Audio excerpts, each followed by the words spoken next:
welcome to the Red Rain Podcast.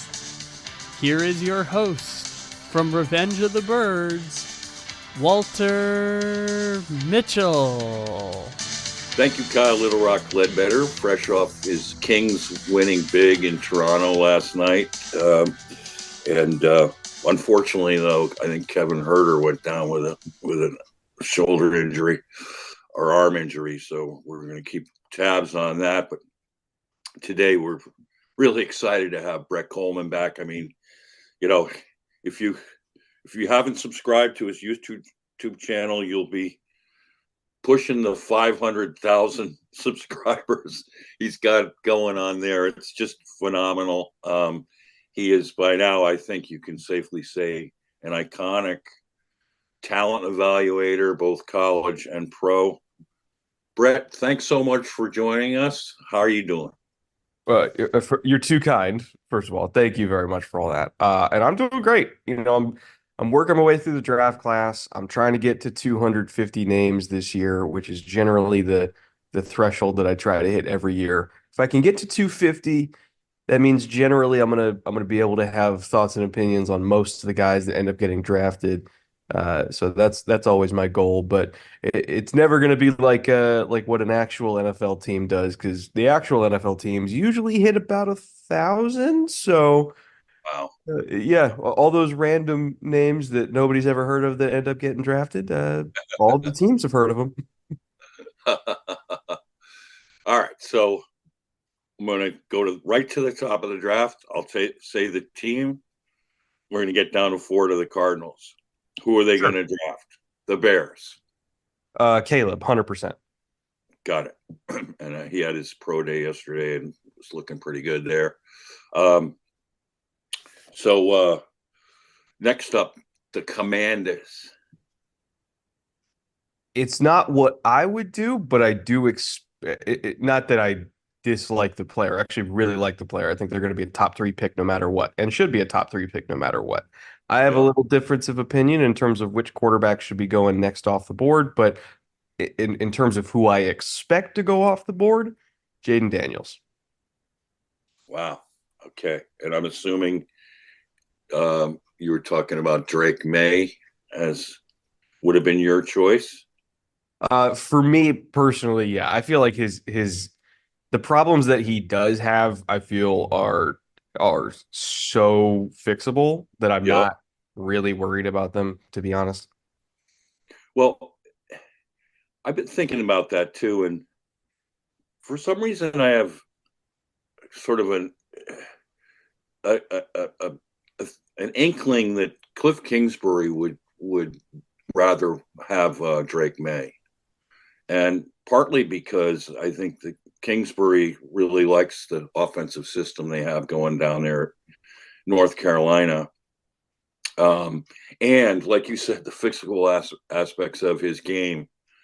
And people underestimate what a good athlete he is too. And I think he's a little stronger and sturdier in the pocket than Daniels. But although Daniels is a threat, is a real decent threat. So that'll be interesting. That is a really interesting choice that they're going to have to make there. And so, all right. So if we have Williams and Daniels going off 1-2, what about the Patriots? That's where I expect Drake May to end up. Is in New England at 3. If they don't take May at 3, then it's probably a trade down, is what I would expect. Right. Yeah. And so if that happens at 4, the Cardinals' phones are going to be ringing off the hook, correct? Oh, absolutely. Because Minnesota's coming up, whether it's 3, 4, or 5, Minnesota's coming up. Like, they're going to make a call. I would think Denver might come up. Vegas might come up. Right. There's going to be action there. And so they're deciding between trading down and taking either Marvin or Joe Alt is what I would expect. Right. if you're Monty Austin for it, let's say you get a pretty decent haul from one of the teams underneath, and I also think the Giants might make a call because they recently wined and dined JJ McCarthy, so if they're that interested, maybe they make the jump from 6 to 4. But so if you're Monty Austin for it and you get a nice haul for trading down, would you take it? The Giants one is really interesting because that is the only pick that you could go to where you still guarantee yourself that you're Right, getting either Alt or Marvin and you pick up extra assets, right, which in my view, okay, they did the trade down last year, which Minnesota tried to come up last year as well. But Monty decided to do a deal with Houston instead because he thought Houston was going to be a worse team, that the picks were going to be better. right. Little we all know that CJ Stroud's amazing, right? Uh, but he just did a similar type of deal last year where he's like, hey, we need a volume of good players here, which is Right, true. But at the right, same time, you look at Will Anderson did, and I have to assume or have to imagine Cardinals fans are thinking to themselves, when's our turn to just take a blue chip player, right? Like, right, when can we just do that? Do we have to trade down every time? Like, right, can we still get volume and a blue chip? And the Giants move would allow them to do that. You can pick up, like, let's say they offer flip them a second round pick to right, come up 2 spots. You're still right. going to take one of the guys that you were going to take anyway. Plus, you get a second round pick. You get another top 50 player. I think the Giants have a second round pick. Yeah, yeah, they do. 47, I think it is. So, you flip them 47 to go up 2 spots. You still get a blue chip player. You still get an extra pick. Like, if I was Monty, that would be the deal that I pick up the phone first for. And then I would listen to Minnesota because Minnesota could also give us 2 first round picks and give us the potential to get 2 really, really good players. But I'd Right. listen to the Giants first, honestly. Yes. Um, yeah, in my trade scenario with the Giants, to sweeten the pot, I have them throwing in Azeez Ojulari, who's heading into his 4th season. Last year, he was a little banged up and he's had some injury problems. But we have his brother, BJ. So I just thought it could be a family affair. And I think the Giants have depth on the edge. So I imagine that would be appealing, I think, to Monty because we need edge help. But yeah, so, but if they do stay at 4 and take the blue chipper, what's your call there? So it's tough because you kind of have to draft for who your quarterback is, right? Right, And so honestly, I would get Kyler involved in the decision and be like, Kyler, what do you prefer? Would you like to have another true X receiver like when you had D Hop that when all else fails, we can rely on that one-on-one backside because like that was the value of having a true badass X receiver back in those days was that even if nobody else was working, D Hop was always going to have that backside one-on-one and they would go back to that well over and over and over again to kind of get themselves out of jams. And when D Hop wasn't on the field, like you noticed because they didn't have that element to their offense. So I'd ask Kyler, what do you prefer having that again in our back pocket, somebody who can win those one-on-ones, or do you want to have a potentially really good tackle tandem that will consistently give you more than 2.5 seconds to see the full field and work the full field? And I think a lot of that just comes down to what Kyler wants. And he's the franchise quarterback. You're paying him a lot of money. I think he should be allowed to be involved in that decision because at the end of the day, he's the one that has to operate the offense, and you right, go what he thinks he could use most. right. Um, yeah, so what's an interesting dynamic there occurred last week when the Cardinals signed Jonah Williams to a 2-year, $30 million deal, which at that point made me think that Monty was not going to go with Alt or Talese. Boy, is Talese a baller, huh? Oh, my God. What's your take on Talese Fuaga? If you want to run the ball 30 times a game, that's your guy. Yes. Obviously, he can pass protect too, but like people forget that. So, offensive line is the only position group that has an effect on every single play. Every single play, run or pass. Right. They have Right. the most effect on it. And people love to take tackles that are like 290 pounds, 295, and can move really well and pass protect and everything like that. But don't really bring you a whole lot on first and second down. It's like, guys, that's half the downs. Like we Right. gotta run the ball. And Right. Fuaga can do that. Like he's a road grader who also happens to be good in pass protection. So I think he's gonna go top 10 for that reason. Yeah. As for the Jonah Williams side, I get it, but to me, if I have a very expensive quarterback who, fairly recently suffered a major injury, Right. Jonah Williams is not a good enough tackle to make me not draft one. Like, okay, Okay. we're paying him fine, but at the end of the day, what really matters is Kyler upright or not? Right. And that's probably what I'd prioritize. Yeah.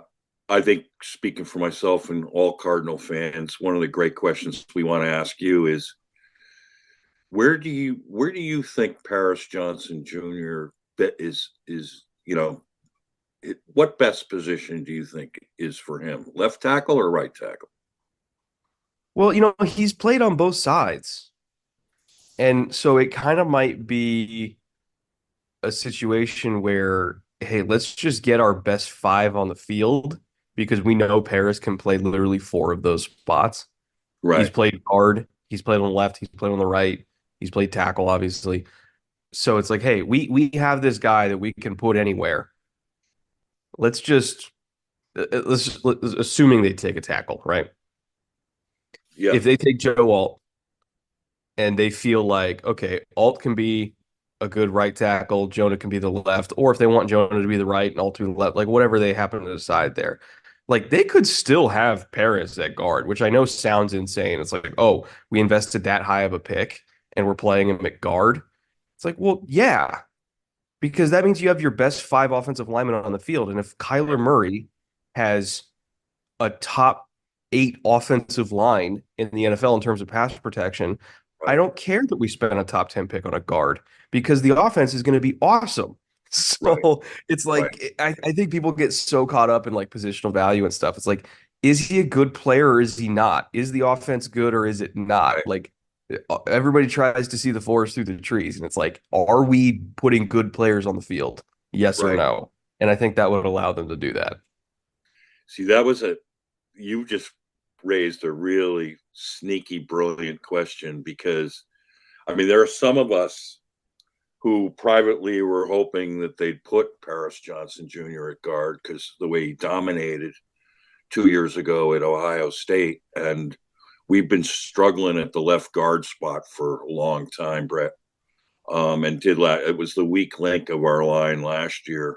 And, um, so the thought of PJJ playing left guard is really exciting, particularly because I thought we got really good play from Bajalte Froholt at center. He's a physical guy who gets after it. I mean, we wound up top 5 in the NFL in rushing last year, and we ran the ball really well. I mean, James Conner was just a stud, but our offensive line was attacking the line of scrimmage in ways I haven't seen before. Not since the 70s with Conrad Dombler and Dan Deerdorf. They were really getting after it. But we had that one weak link, and they have a host of guys that they're going to try to have compete at that position this year. But no one yet. I mean, they signed Evan Brown 2 days ago. He's going to be in the mix there. They re-signed Elijah Wilkinson, who was not good for the first half of the season. He got hurt, came back, and was very good down the stretch. And Tristan Kollmann, who filled in when Wilkinson was out, and he had some good moments there. So, but that's, I mean, if you slide PJJ into left guard, I mean, there's no question who would dominate it more than anyone else they have on the current roster.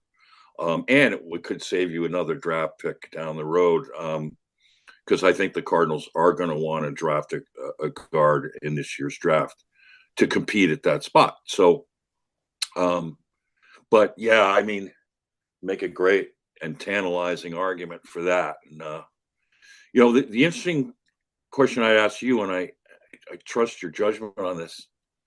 In some ways, for the Cardinals in their running game, I like Fuaga more than Alt. Would you concur with that, or you think Alt would be a better choice altogether? I can see the arguments for both. I think the physical ceiling is higher for Alt.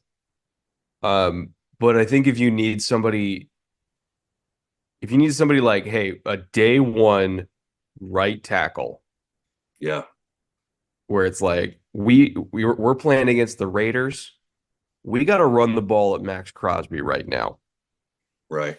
Who is not going to get shoved into a locker on national television?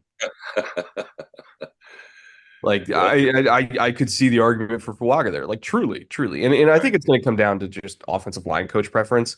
There's three guys at the top of this class that you can argue for being OT1 for a variety of different reasons.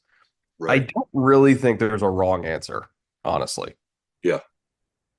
So just be preference again. Yeah, and just whatever the offensive line coach prefers, Right. what they want to work with. Yeah. What skill set Petzing prioritizes, Right. Yeah. The Petzing's offense now, which is basically a 12 and 13 personnel base, is really fascinating to me. And I think it's changed the landscape. It's hard to adjust to as Cardinal fans because, we air Coryell. We have a history of Kurt Warner of just, chucking the football left and right. And last year we ran the ball more than ever. It was paying off dividends in a number of ways. Out of 12 personnel, and then we had the emergence of Trey McBride at tight end, which was off. I mean, Kyler's chemistry with McBride was about as good a chemistry as he's had with anyone. I mean, Hopkins was a feast or famine situation. I mean, they threw a ton of targets at Hopkins. They had to. Yeah. And to his credit, that first year he caught his, enough to, gain 1,400 yards. And then the succeeding years didn't go as well as that. But the thing is now, this offense with Petzing is predicated on run, play action. And what he prefer to do is, play over, get guys open over the linebackers who are key and run.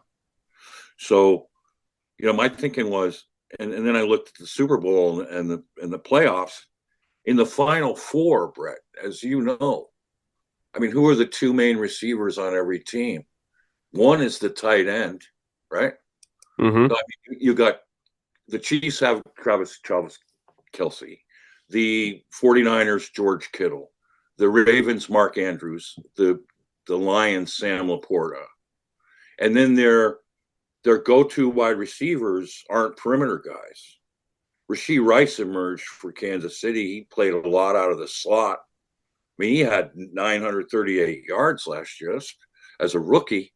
Brandon Ayuk, who they've stacked in twins and trips, often ran him over the middle, and he had a career year. Zay Flowers in Baltimore, the first-round pick. He was a difference maker for them in all areas of the field. And, of course, Amon-Ra St. Brown for the Lions. I mean, so those are the Final Four teams last year. And, I mean, none of those receivers would fit the mold of your old classic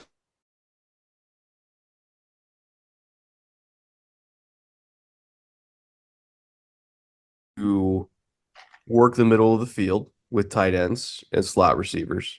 Right. And work in terms of depth, the intermediate area is key. Like that, again, that's where the bread is buttered in the NFL. But Right.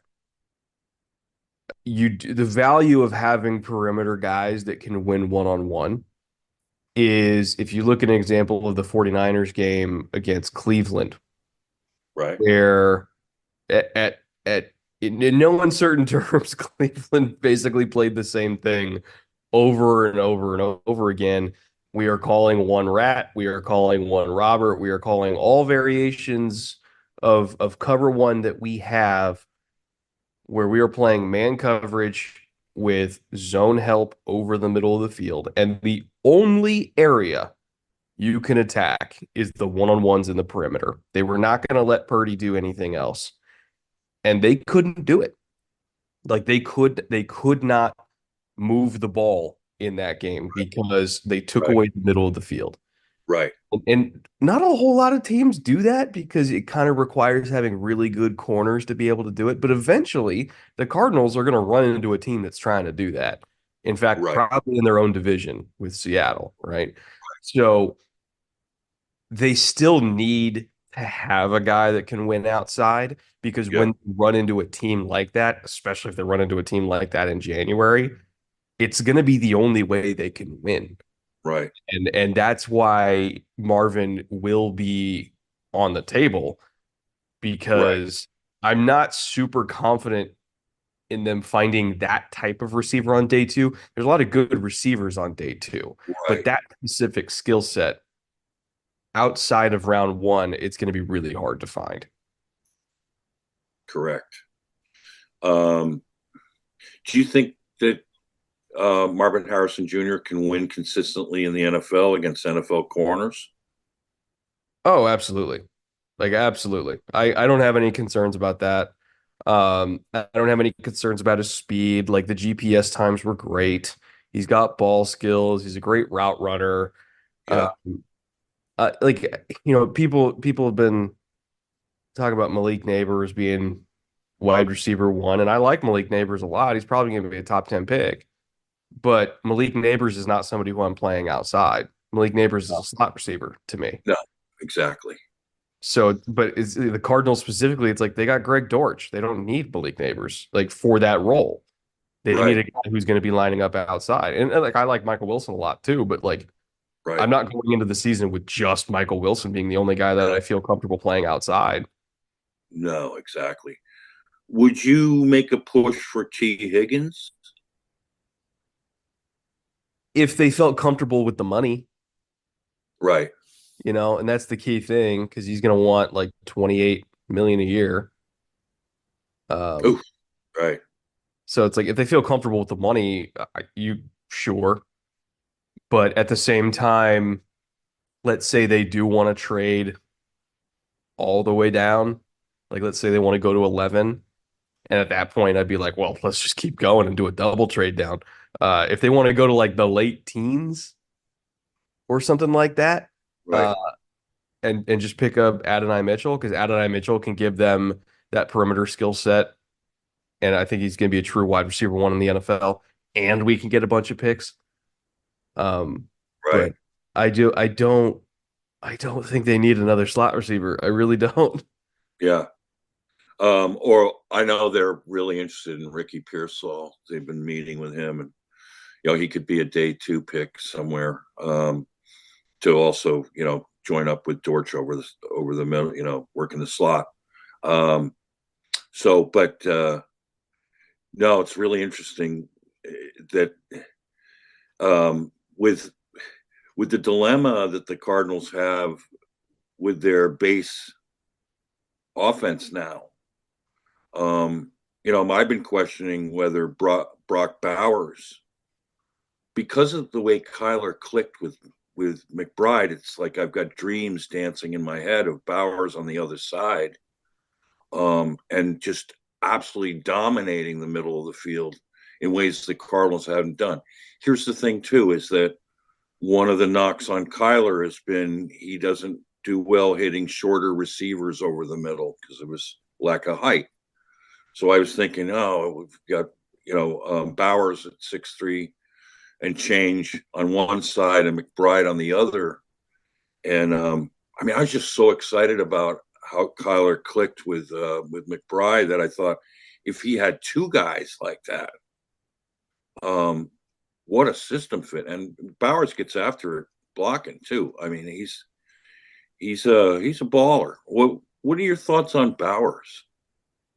If they traded down, and they ended up either at 11 or 12 or whatever, middle of the first round, even, I'd be okay with Bowers there.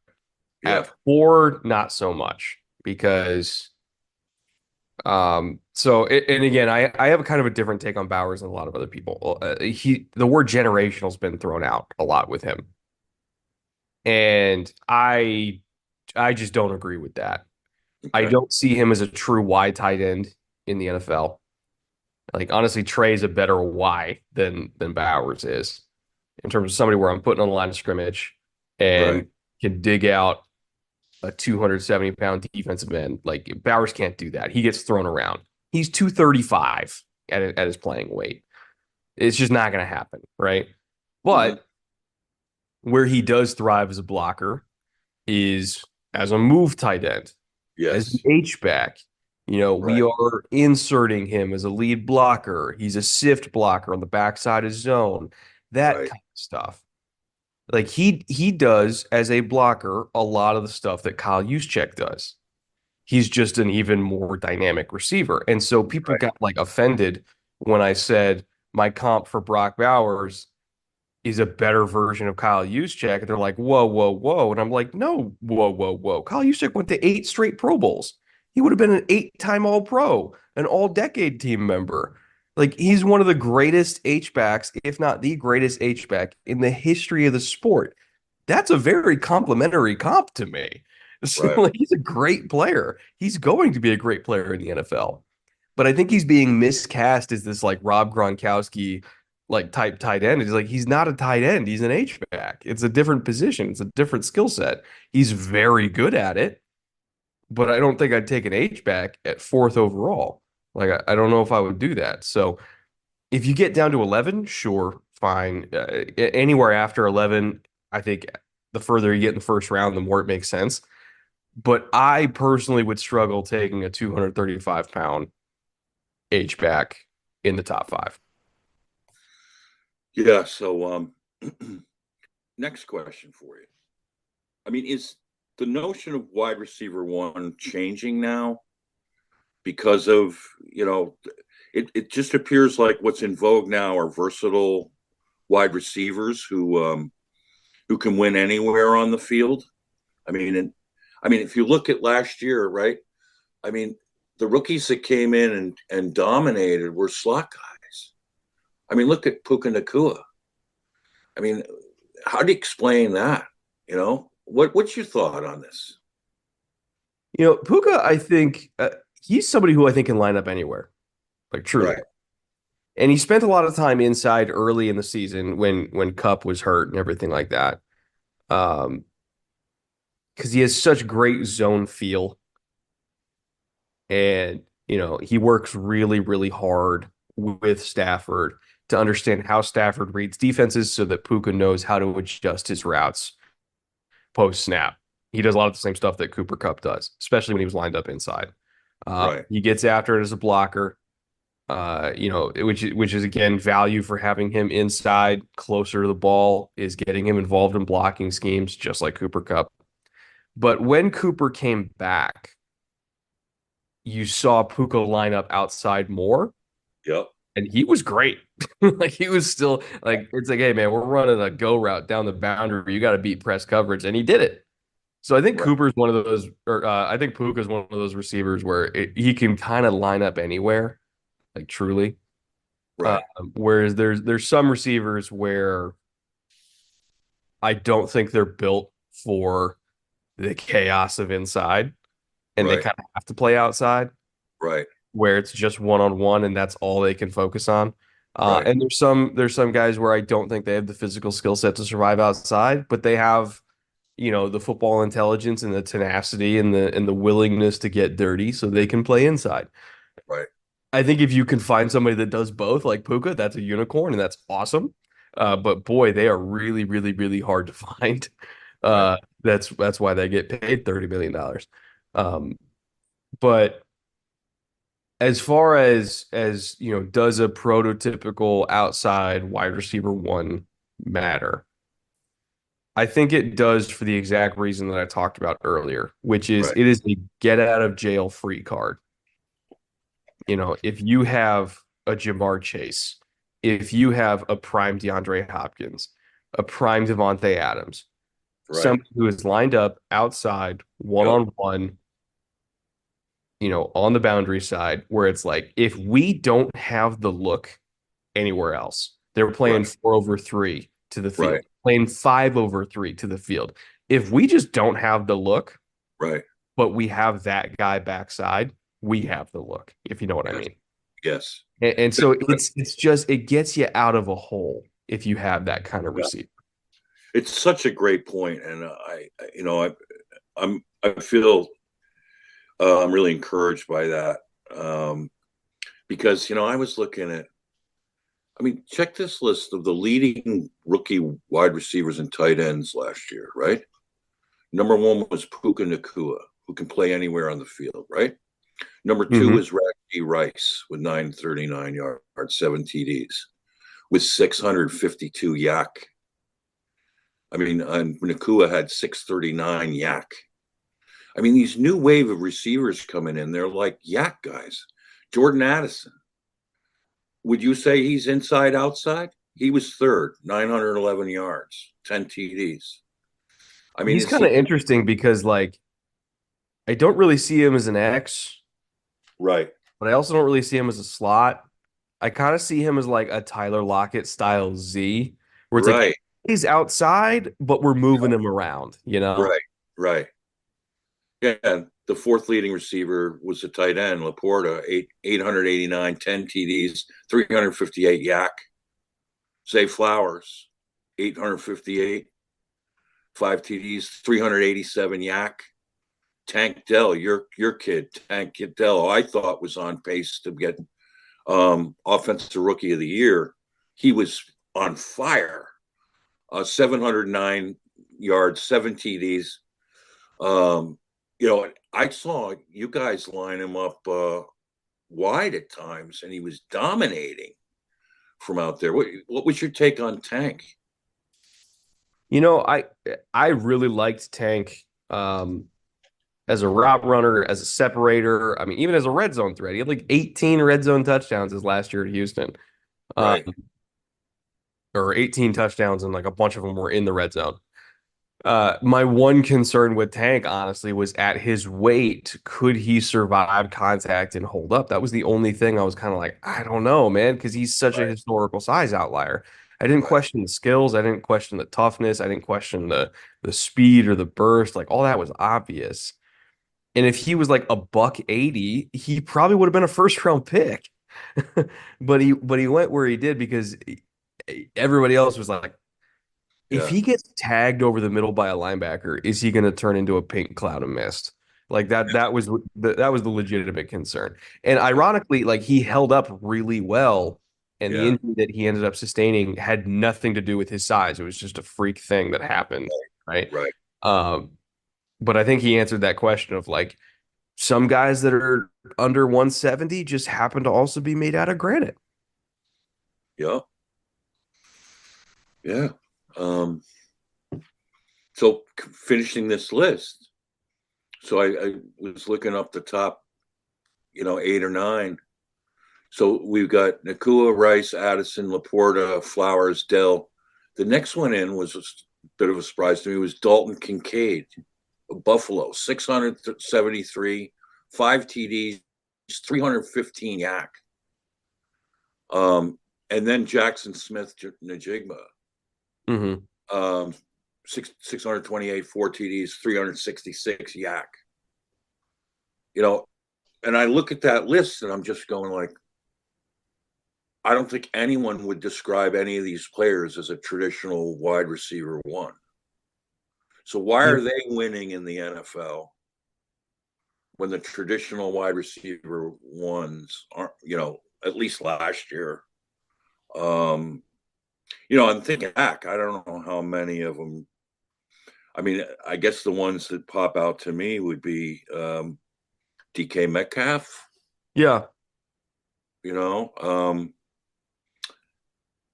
Mike Evans, I think right? a lot of it is if you do catch a lot of balls over the middle, or you catch a lot of balls underneath, Right, where you just have space to work, like you're just naturally going to have a higher yards after catch per reception, right, compared to if you are primarily a deep threat. And there's kind of a correlation between average depth of target and yards after catch per reception. The right. deeper the average depth of target, the lower the yak typically, because that means like, oh, we're probably catching balls like right at the sideline, 20 yards down the field, and then immediately getting shoved out. Yeah, Um, what's interesting though about Marvin is I kind of see him as one of these rare guys that does both. If you look at Puka's yards after catch per reception last year, because he was a very good yak threat, it was 6.3. So on average, every time he caught the ball, he got 6.3 yards after the catch, which is awesome. nice. He's Yes, basically almost getting a first down every time he right, catches it. If he catches it at like 4 yards, right? Uh, right. you know what Marvin Harrison Jr.'s yards after catch per reception was? What's that? Marvin Jr.'s yards after catch per reception was 6.2. It's zero point Really 0.1 yards away. So it's like nice. he does it all too. Nice. Yeah. Yeah. Well, once he on crossing routes when he clears the middle and catches the ball, he is a runaway freight train. Oh yeah. Oh my goodness! I mean, those aspects of his game are breathtaking, and boy, because he find the end zone. I just to get your take, um, with the not working out and all of that. What's your take on all that? Um, you know, when NFL teams like because he told them last year at the Ohio State Pro Day when he was running with CJ, Yeah, or he was running routes for CJ Stroud. He told right, NFL teams last year, he's like, I'm not doing this again unless you guys tell me you need to see more, right? He's like, I'm gonna go play my games. I got a lot of film. You know right, what I am. right, But like, this is probably the last pro day you're gonna see me do. So like take it in. And then of course during this draft process, he's like, I'm not training for the combine. I know I'm going in the top 10 and or in the top 5. And he's like, I'm just gonna go prepare to be a football player like Jamar Chase did. hmm, Because he's like, I'm not gonna take 6 weeks to prepare for the combine when like I know I'm going top 5 anyway. So he's like, I'm just gonna go do football training so that I can go to rookie minicamp in football shape. Um, but he asked NFL teams. He's like, do you guys need to see me run routes at the pro day again that you just saw me run routes at last year? And they said no. So he's like, all right, cool. I'm just, I'm going to keep doing my thing then. So it's one of those where it's like he gave NFL teams an opportunity to tell him to work out. And they're like, nah, we're good. So I don't really hold it against him personally because right, the opinions that matter are the NFL teams, right? He asked right. them what they wanted, they gave him an answer, and he's just following what they want. So I feel like, you know, and of course people are going to be upset because they just want to see the guy work out, but the people that are actually drafting him didn't need it. Yeah. Although it's interesting because yesterday Monty Ossenfort and Jonathan Gannon met with the media, and how he answered the question was that he said, I respect any player's decision to do what's best for them.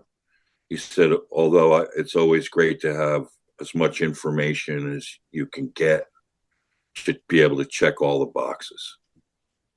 And which I thought was, kind of an equivocation, like on the one hand, yeah, I get it. On the other hand, it sounded like he would have liked to have seen him run and do the And three. I'm sure they would have just because there is value to seeing a guy run up close, right? There's Right, value to that.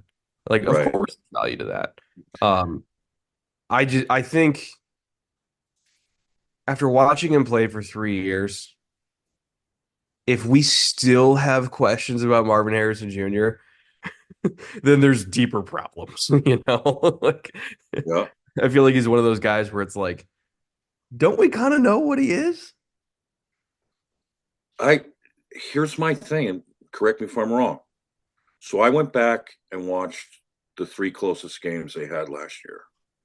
I watched the Notre Dame game where he got blanketed routinely by the Cam Hart and the Notre Dame corners. I think it was his worst game of the season. Fortunately, they won on a last play off tackle run to score to win the game. That was, maybe he just had a bad day, and maybe it was, and it was earlier in the season. So then I watched the Penn State game that they won 20-13 or whatever, and he just dominated Kalen King from start to Yeah. finish. It I was felt bad for Kalen in that one. no, and so now yeah, this is the Marvin I was expecting to see. But then I watched the Michigan game, and it was feast or famine. I mean, he came on at the end, and I think he had 21 yards per his five, receptions. But on balls over the middle, he was getting routinely out leveraged and out fought for the football, which surprised me. I mean, he just left the door open for guys to jump the roots, and he's coming back to the football, and he just looked so tentative. And I just wonder if he's being extra cautious or whatever. But then, you look at the box score and you go, oh my God, he had one touchdown and 120 something yards on five, or 118 yards on five receptions. It's just like, whoa. So, I mean, you were talking before about people saying that Brock Bowers could be generational. I heard ever since Marvin Harrison came on the scene, he's been talked of as a generational wide receiver. And I've been, buying that myself until I watched those three games. And I just thought, I had some questions. Can you talk me down from that? I mean, am I over, analyzing this, or, I imagine you saw those games too. So I think the quality of quarterback play definitely played a factor as well.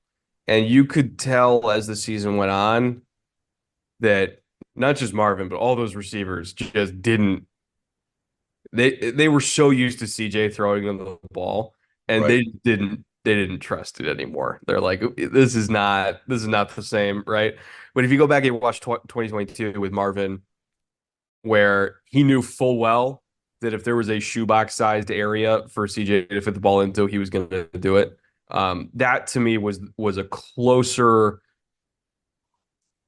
version of Marvin to what we're going to get in the NFL when he has trust with his quarterback, right, or that he trusts his quarterback. And luckily, Kyler's very accurate as well, right? So I right, wouldn't have any worries about that. right. But the quarterback play at Ohio State last year was very disheartening. Like that team should have been a playoff team if they just had an average quarterback. Unfortunately, they didn't.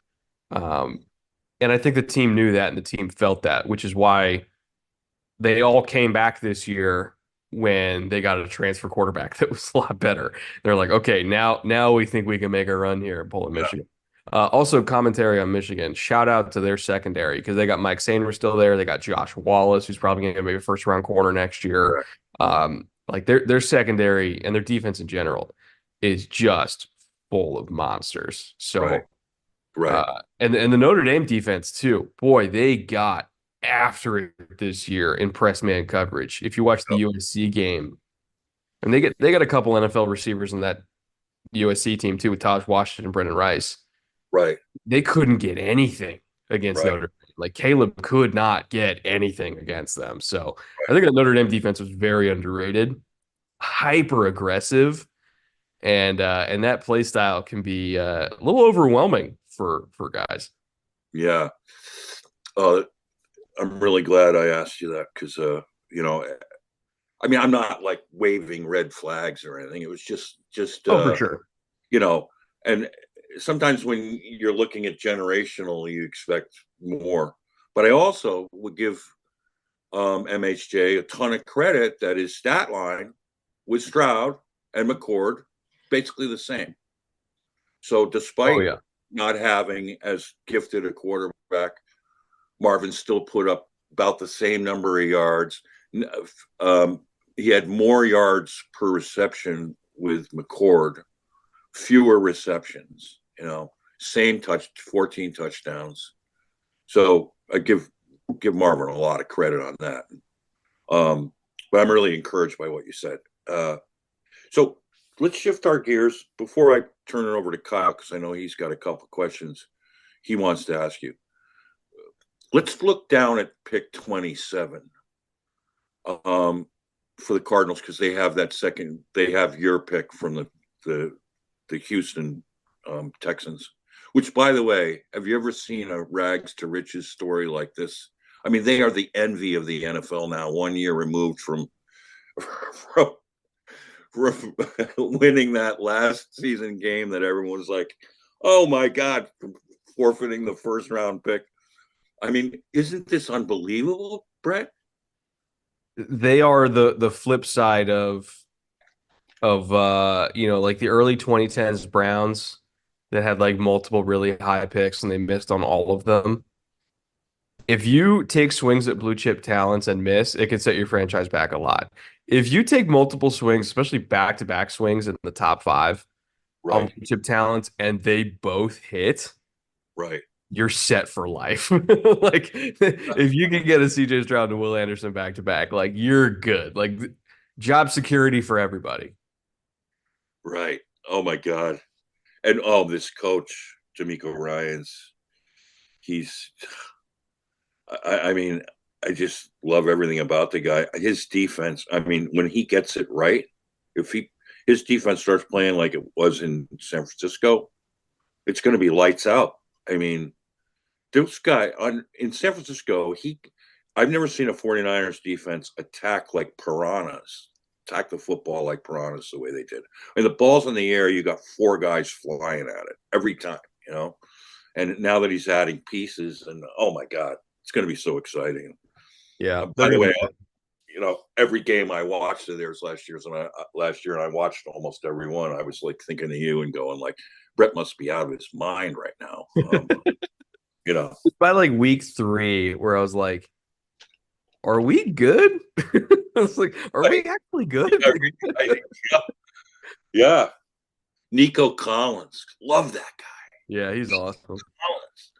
I mean, oh my God. So, and Will Anderson, oh man, he came on strong at the end. And plus, you got a freebie from us in My J. Sanders, which I still can't understand why, and a second-year player like that. Well, especially when it's not like the Cardinals don't need edge help. I know. I was so bullshit when that happened. I was just like, exactly, because we had one sack in the last 6 games, ended up 32nd in the league in sacks at 33. So speaking of that, might be a good segue into the number 27 pick. If you're the Cardinals and you know the defensive needs, let's focus on defense there, and then I'll ask you about it. If we're going to go offense, what would you do? But at 27, who would you identify for the Cardinals? If their doctors clear it, Leatu Latu makes a lot of sense. Yes. Um, it's possible that he doesn't go in the first round because nobody clears it. Right. Possibly goes in the top 16 if one team clears it. His draft status will be entirely dependent on doctors, right? Right. But if he's there at 27 and the doctors sign off, like, yeah, I think he's the easy pick. Right. Yeah, I love that kid. And boy, does he just bang that edge? And he's got that good length, and well, that would be good. What's your take on Chop? I'm still finishing Chop. Obviously incredibly explosive, bendy, thicker frame than you would think for somebody with his profile. Like a lot of people might see him as like a Barkevius Mingo type, but he's way thicker, way stronger. Right. I don't think he's fully developed yet as a pass rusher, but I also think he has the work ethic to get there. Right. So I don't think you're drafting Chop for what he is. I think you're drafting Chop for what you think he's going to be. Right. Yep. And so really it comes down to if the Cardinals need a guy that can do it right now or they need a guy that can do it in 2027. Right. Another guy I'd love your thought on is Cooper DeJean. If he's there at 27, would he be a guy you'd hop on? For sure. I think the question for the Cardinals specifically is would they want him outside or would they want him inside? Right. Because for me, and it's not that I don't think he can play outside corner. I think obviously he can, Right. but I value him as a nickel because he's very good against the run and he's a good blitzer too. And nickel is a spot where you have to be involved in the run game. You will be involved as a pass rusher, because a lot of fire zones involve the nickel. So it's like if they view him as an inside guy, I don't know if they would take him in the first round because they literally just drafted one who I like a lot last year, who plays a similar type of role in Keitrell Clark. Right. So if they see him as an outside guy, like I could see it at 27, but I like Garrett Williams as an eventual outside corner. Right. Star Thomas, I thought also profiled as a nickel, but they seem intent on trying him outside. Sean Murphy Bunting, I think, is an outside guy. So it's like Right. they already have at least two, potentially three guys who I think can play nickel. Right. It just really depends on what they think DeJean is. And of course, I love my Massachusetts bred Mike Sarenstill.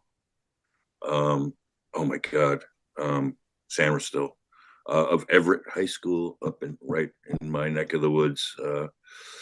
Boy, is he a baller, huh? He's awesome. Might be the best pure nickel in this class, honestly. And Yep. him and Jerry Jones from Florida State. Oh yeah, he's sticky. All right, so if we're going to go defensive tackle at 27, which one would you identify? Because we need help inside. Which one? I mean, Braden Fisk. Would that appeal to you? If Johnny Newton drops there, who do you got? If you were Monty, who would you like there? Newton for sure. I would like there. Byron Murphy, I don't think will be there, but obviously he's been played too. As for first round, would I do Fisk in the first round? I'm not sure. Yeah. Like I think Fisk might be like a top 50 guy. I don't know if he's gonna be a top 32 guy. I think on day 2 you could look at like Mekhi Wingo. Right. If you still want like a penetrating 3 technique. That's the thing is that there might only be 2 defensive tackles that go in the first round, but there's gonna be like 9 of them that go in the second and third round. Like there's a lot of defensive tackles in this class that are really good. But I don't know how many of them are actually going to go in the first round. I will give you a down the board guy though. If they don't address DT until either late day 2, early day 3, somewhere like late round 3 to round 4, Christian Boyd from Northern Iowa. Yeah. I watched some tape of him. I like him a lot. He's a badass. Yeah. I love that kid. Plus, whoever gets him is getting a steal. Northern Iowa has a special place in Cardinals hearts because of Kurt Warner. Oh yeah, that's right. That's right. Also, an elite strength and conditioning program, by the way. Oh, great! I'd put up their strength and conditioning program up against like SEC schools. Maybe it's because they're so big into wrestling, but oh yeah, right. Like there's always a bunch of freak athletes that come out of UNI, and that's because their strength and conditioning program is so good. Do you know the guy there? No, I've talked to so many other people like around the industry, and they're like, "Oh yeah, no, they pump out monsters there. It's like the Penn State of FCS." awesome. Yeah. And a guy I don't think people are talking enough about, I can't believe it when I watch the tape, is Chris Jenkins. I like Chris Jenkins a lot. He's a freak. He's Yeah. he's another one of these guys who's going to go in like the second round, along with all like that whole other group, right? Mason Smith, Brandon Thorless, Right. Leonard Taylor, Yep. probably Ruko Rororo from Clemson. Oh, yeah. Tavondre Sweat's going to go somewhere in the second round. Right. Yeah. Like you said, there are 9 or 10 guys that are going to go off the boards pretty fast. So that's comforting to know too, because we addressed the edge at 27 and whatnot. So, Kyle, what questions do you have for Brett? Hello, Brett. Hello. A couple Cardinals questions and then just some general NFL ones. From the Cardinals perspective, regardless, you were talking about Marvin Harrison versus Joe Alt at pick 4 and operating under the assumption they stay at 4. Regardless of who they end up picking, do you still see them going defense with 27, and I believe 35 is their other pick, like back-to-back bottom of the first, top of the second? Do you think they go defense there both spots, or does what they do at 4 inform what they do later? Oh man, that's actually a really good question. I get the sense that Monty's just going to let the board come to him, and just whoever is the outlier, like, oh my God, how is he still here? Right. Guy, like that's probably who they're going to, and it could be offensive line, receiver, DB, hopefully not inside linebacker. I hope we're past that phase. Quarterback and inside linebacker. That's all they do. Edgerrin Cooper, you are an Arizona Cardinal. No. I really do think they're just going to let the board come to them, and I don't think they're going to rush it. I don't. Okay. The second Cardinal question I had is just what you made of the Desmond Ridder for Rondale Moore swap, because I know Rondale Moore and Greg Dortch's skill sets are a little bit repetitive, but given the Cardinals' like general lack of receivers, I was surprised that they were willing to part with a receiver so early in free agency. It just made me disappointed about how Rondale turned out. Yeah. Like, because we know Desmond Ridder's not good. Yeah. And so it's like, that's what you think of Rondale Moore at this point, that you're getting. Be careful saying that in front of Walter. Walter still believes in Desmond Ridder. But I'm just like, this kid had all the talent in the world. As a true freshman at Purdue, going up against a stacked Ohio State team, who's the best player on the field. Right. What happened? What happened? Like, I don't understand what happened to Rondale Moore. And I don't know if I ever will. But I'm just disappointed that I feel like we never got to see what he could be. Well, yeah. So does he have a chance as a true slot playing for the Falcons now? Or you think it's just a 1-year trial and then he'll hit free agency? I think what this shows me is that the Falcons had a very similar grade on Rondale coming out, and they're also like, let's just see what's there, because how is he not good? What happened there? Maybe a change of scenery is going to benefit him.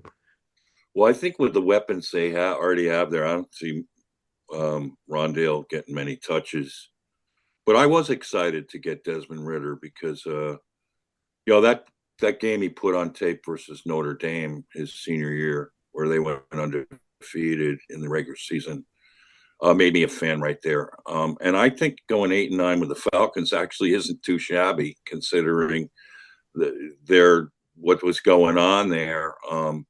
But yeah, I mean, he's got some interesting skills. I mean, and he's a good athlete. And he's still in the development phase, but as a QB2 and someone that could, start a few games for you, and maybe even, play well. I thought it was a good trade to make so that they didn't have to spend one of their picks on another draft pick. I also like Clayton Tune, and it'll be interesting to see how they duke it out for QB2. But Kyle, go ahead with your next question. Yeah. So we talked about corners a little bit and the possibilities for the Cardinals. Just from a broader draft standpoint, how do you see the corners shaking out, and how many of them do you feel if will end up going in the first round? Terran Arnold for sure go in the first round. Quinyon's going in the first round. Kool-Aid, depending on medicals, might. The foot. I think just team doctors got to look at the foot, see how that's Yep. coming along. DeJean might go in the first round. Again, it depends on if teams see him as an inside guy or as an outside guy. Right. And that might be the only four, honestly. I think there's a lot of day two DBs that are going to fly off the board. Renardo Green from Florida State, Sainer still Yep. from Michigan, we talked about, Max Melton from Rutgers, Kamari Lassiter from Georgia, Rakestraw. Oh, Rakestraw has a chance to go in the first round too, actually. So maybe five. Jerry Jones. Yep. Kyrie Jackson from Oregon, I think, can go on day two. Love him. Yep. Probably Nate Wiggins on day two, like early day two. TJ Tampa, probably. Yep. Maybe even Chigozie Anusium from Colorado State. Like there's a lot of DBs that are going on day two. In fact, it's a very deep DB class. It's just it doesn't have like a Sauce Gardner at the top, you know? Right. And I'm really high on Cam Hart. Boy, he's a baller. He's dog. He's dog. I agree. Okay, last question, Kyle, and then I have one more question for Brett. Last question. You know what? The last question I have is just Chargers ? To you. Okay. That's pretty much just want to understand what is happening there and what they might do at 5, because everyone assumes they're going to take receiver at 5, and I don't think they're going to take receiver that early. I didn't think they were going to take receiver last week. And then, then they don't have any receivers anymore. Yeah. So it's like, I don't know. I guess Marvin's back on the table if quarterbacks go 1 through 4. But I truly didn't think receiver was on the table until Keenan was gone. And I didn't expect Keenan to be gone. And I don't think they expected Keenan to be gone. I think they thought he was going to take a pay cut. And then he said no. And so like, oh, God, okay, well, I guess we got to trade you. But I don't think that was the plan, was Keenan not being on the team. If the plan was Keenan not being on the team, the trade probably would have happened earlier, like before free agency, So, but how did they not approach Keenan with the possibility of a pay cut before then? Why do they wait so long there? I think they did. And I think they just expected him to come around. And again, I don't have any inside knowledge on this. It's just kind of like how I read the timing of it. How I read the timing is that, they approached Keenan. Keenan said no. They operated business as usual. They had to let go of Mike. They're trying to figure out how to keep Joey and Khalil. And I think they just kind of expected that Keenan was going to come around, and then he just didn't. And they're like, oh, God, okay. Well, I guess we got to trade you and then figure out receivers somehow. But like I truly believed going into last week that the only two options were offensive tackle, corner, or trade. Now the options are offensive tackle, corner, receiver, or trade. Right. Interesting. And if the Vikings go up to 4, they're probably not going to get to trade down. Right. Because then all 4 quarterbacks are going off the board, and they can't dangle Bo Nix in front of people at 5. So right, you did bring up one more thing I do want to ask real quick. I don't see it with JJ McCarthy. Other people do. Just what do you think about him? I think he's got size, he's got tools, he's very coachable. He's a team first guy. Like there's so many things to like about JJ McCarthy that make you believe in him. The only thing is we just haven't seen him throw the ball that much. Right. So I think if you put him on the Jordan Love track, which I think is probably what if Minnesota gets JJ, that's kind of why they signed Darnold, is they think that they can survive a year with Darnold while JJ sits on the bench. But if he's in the Jordan Love track or he's not going to be Mahomes, but the Mahomes track where it's like he sits first, cooks in the oven a little bit, and then play him in 2025. I like that a lot for JJ McCarthy. If you got to throw him out there week one, it's not that I don't think he's going to succeed, but I just don't know what we're going to get because we just haven't seen him make a lot of high level throws, not because he can't, but just because that's not how the team operated. And so like you're kind of drafting on a hope and a prayer, and you're not drafting on like overwhelming evidence, like what, like Caleb, where Caleb's got like a million high level throws on tape. You don't have that same luxury when you're trying to figure out JJ. So he's just a harder guy to scout. Kyle, tell Brett the minute that that Kyle learned that Mike Williams signed with the Jets. Kyle posted on Twitter. Tell Brett what you posted on. Oh, Twitter. You mean the joke about Mike Williams is about 2.5 plays into playing on MetLife's turf is going to end up shattering both of his knees and his Achilles at the same time. It's funny like how the Jets are putting Aaron Rodgers, Mike Williams, and Tyron Smith and Breece Hall all on the field together. Yeah. And I'm not sure we're going to get more than 2 games of them all being together. Yeah. Someone said like Mike Williams playing on the MetLife turf is like setting it to all Madden mode and trying to stay healthy. Like it's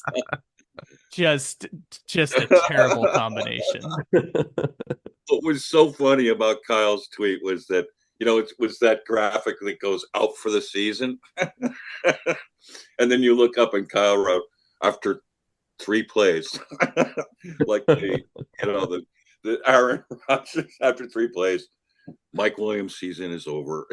Well, what was so funny about that behind the scenes is that the I didn't have to recreate the graphic. The graphic of Mike Williams out for season already exists. I just had to stick a Jets logo over it. Oh, that's beautiful. That's good. Oh, that's good. Okay, so now here's my traditional last question for Brett Kollman. What is the Kollman cocktail du jour? Oh, man. I forgot about this question. I would say an espresso martini. I think we're in espresso martini era of our life here. Oh. But when you make an espresso martini, and I advocate for this strongly, don't use vodka. Use añejo tequila. It's way better. Wow. Yeah. Well, that'll kick your ass. Oh my goodness. So how's living in the Windy City going for you? Well, it's funny. I've been in LA now for a little over a year, actually. A year, like a week ago. Yeah. And I've never actually lived in a downtown area of a city before. And what's fascinating about it is I now drive so little because everything's walkable. Right. My car literally died in the parking spot. I haven't driven since like December. And so I got my car like a couple days ago and it just wouldn't start. And I'm like, oh, I haven't been in here since Christmas. Of course it's dead. So now I got to deal with that. Oh, man. What a great city, huh? Oh, my God. Oh, it's just, and then Lake Michigan right there. I mean, but the photos of your crib rival the crib photos of Cliff Kingsbury. I'm just trying to emulate Cliff and everything I do, honestly. Yeah, only you got a little air, a little altitude to that crib. What floor is it on? I'm on the 32nd floor. Wow. Holy cow. Yeah. Luckily, the elevators have not broken yet with me carrying groceries, but eventually I assume that will happen. Yeah, well, hey, we wish you the greatest of draft seasons. You do such great work. I was just watching your Jared Verse video. Get on Brett's subscription list and take a look at his latest works. And he's got a one up there of the sleepers in the draft. He's always the best at that, folks. Go watch that. Give us one of those sleepers that you tantalize us with one of those sleepers that you put in that fit. I will say this also. The Malachi Corley video I recorded from the desert in Arizona. Like all these draft videos I recorded from Scottsdale. And I went out in the desert in Arizona the day after a thunderstorm outside of Scottsdale. And I recorded a Malachi Corley episode. And oh my God, that was the most beautiful sunset I've ever seen in my life. Oh, great. Like Arizona sunsets, man. Like I'm jealous of you guys. That might be a harbinger, a foreshadowing. I'm gonna have to. It's awesome. It's awesome out there. I would say Mason McCormick, guard, South Dakota State, if you really want to. He's not really a sleeper anymore, but somebody who I'm very confident is going to go in the top 100, and his future NFL fan base is going to be like, South Dakota State, who the hell is this? And then he's going to play for like 12 years and make 7 Pro Bowls. Like that's what he's going to be. Yeah, he crushed it at the Shrine, and then PFF just mocked him to the Cardinals in their 3-round mock in the 3rd round. Do you project him at guard or center? That's the thing, is he could play both. Yeah. So the answer is yes. Like Yogi Berra, when you come to the work in life, take it. Yeah. So, oh wow, Brett, thanks so much for joining us. We look forward to this every year, and you're like dominoes. You deliver, and you're the best in my opinion. I always look forward to your stuff, and it's really kind of you to come on here and engage Cardinal fans, and we're very appreciative. So wishing you the best of luck this year. Thank you for having me on, guys. All right. So with that, thanks to Kyle Little Rock Ledbetter, as always, for his masterful production and input. And thanks to all of you for tuning in. Last week's episode got really big numbers with Paul Bucher. I'm really appreciative of that. And in the meantime, may the red rain of red confetti shower down on you into the red sea. Red rain.